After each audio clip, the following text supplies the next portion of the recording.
చిల్లకూరు హైవేలో ఉన్నటువంటి శ్రీకృష్ణ గోశాలలో ఇక్కడ మా ఆవుకి సేమంతం జరిగే కార్యక్రమంలో పాల్గొని ఉన్నాము.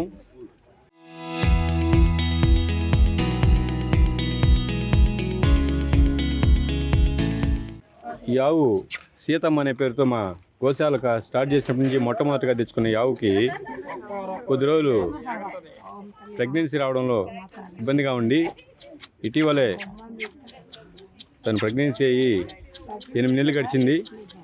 ఈ సందర్భంగా మన ప్రాచీన సంస్కృతిని చూసుకుంటే గతంలో మనం ఆవులకి పూజ చేసుకునే విధంగా పెద్దల యొక్క విన్నపాలని మనం చూసుకుంటూ పెద్దల ఆదేశాల మేరకి దానికి సేమంతం చేయాలనేటువంటి నిర్ణయించుకుని ఈరోజు శ్రీకృష్ణ గోశాలలో సేమంతం చేయదలిచి పురప్రజలందరికీ తెలియజేయగా అందరూ ఇచ్చేసి ఈ కార్యక్రమంలో పాల్గొని జయప్రదం చేశారు.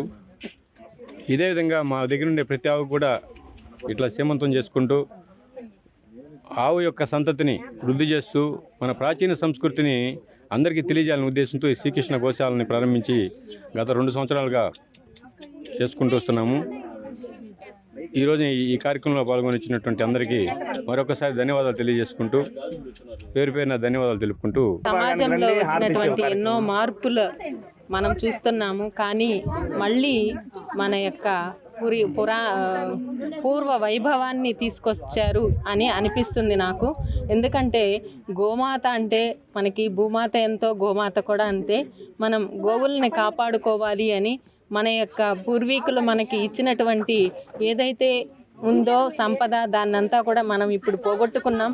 మన పిల్లలకి కనీసము మన యొక్క ప్రకృతి గురించి కానీ మన వ్యవసాయం గురించి కానీ మన యొక్క పశు సంపదను గురించి కానీ ఏమీ కూడా వాళ్ళకి వాసన చూపించకుండా పోతూ ఉన్నాము. కాబట్టి మనం అందరం కూడా దీన్ని ఒక ఆదర్శంగా తీసుకొని ప్రతి ఒక్కరము ఈ విధంగా గోవుల్ని సంరక్షించుకొని మన యొక్క పూర్వ వైభవాన్ని తీసుకురావాలని నేను చాలా కోరుకుంటూ ఉన్నాను. ఇది చాలా బృహత్ కార్యము చెప్పాలంటే.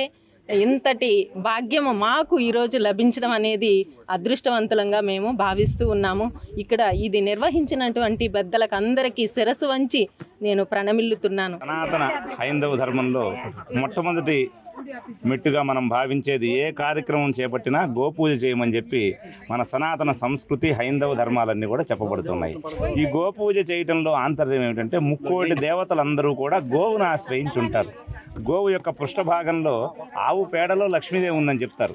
అందుకని గోవు యొక్క పృష్ఠభాగాన్ని లక్ష్మీ స్థానంగా మనం భావిస్తూ ఆ లక్ష్మీదేవిని గోవును పూజిస్తే లక్ష్మీదేవి ప్రీతికరమయ్యి మనందరికీ కూడా లక్ష్మీదేవి అనుగ్రహం ఉంటుందనే ఉద్దేశంతో గోమాతనే లక్ష్మీ స్వరూపంగా మనం చూస్తాం. ఇటువంటి గోవులో ముక్కోటి దేవతలందరూ కూడా నివాసం చేస్తూ ఉంటారు. ఆవు పాలు అన్నిటికంటే శ్రేష్టంగా చెప్పబడుతుంది. ఇది ఎందుకు శ్రేష్టంగా చెప్పబడుతుందంటే ఆవు నుంచి వచ్చే క్షీరము 7 నదులు మనం పంచగంగల్ని ఏ విధంగా అయితే మనం గంగా నదిని ఎంత పరమ పవిత్రంగా భావించి ప్రతి ఒక్క పూజలో గంగాజలం ఉపయోగిస్తామో మనం స్నానం చేస్తామో అలా మనకుంటున్న 7 నదులు 7 సముద్రాల్లో కూడా మనం స్నానం ఆచరిస్తే ఎంత పుణ్యం వస్తుందో ఆవు యొక్క క్షీరాన్ని పాలని మనం తాగినట్లయితే ఆ యొక్క పుణ్యం కూడా ఆవు పాలు తాగడంతోనే మనకి లభిస్తుందని చెప్పి మన సంస్కృతి హిందూ ధర్మాలు హైందవ ధర్మాలన్నీ కూడా చెప్పబడుతున్నాయి. అటువంటి పరమ పవిత్రమైన గోమాతకి ఈరోజు మనం ఈ పూజ విశేషమైన పూజ చేయటం చాలా మన పూర్వజన్మ సుకృతంగా భావించవచ్చు. గోవును పూజించినట్లయితే ముక్కోటి దేవతలను పూజించిన ఫలితం వస్తుంది. కాబట్టి ఈ పూజలో పాల్గొన్న వారందరూ కూడా ఆ గోమాత యొక్క అనుగ్రహంతో ఆయురారోగ్యాలతో వర్ధిల్లారని నేను ఆకాంక్షిస్తూ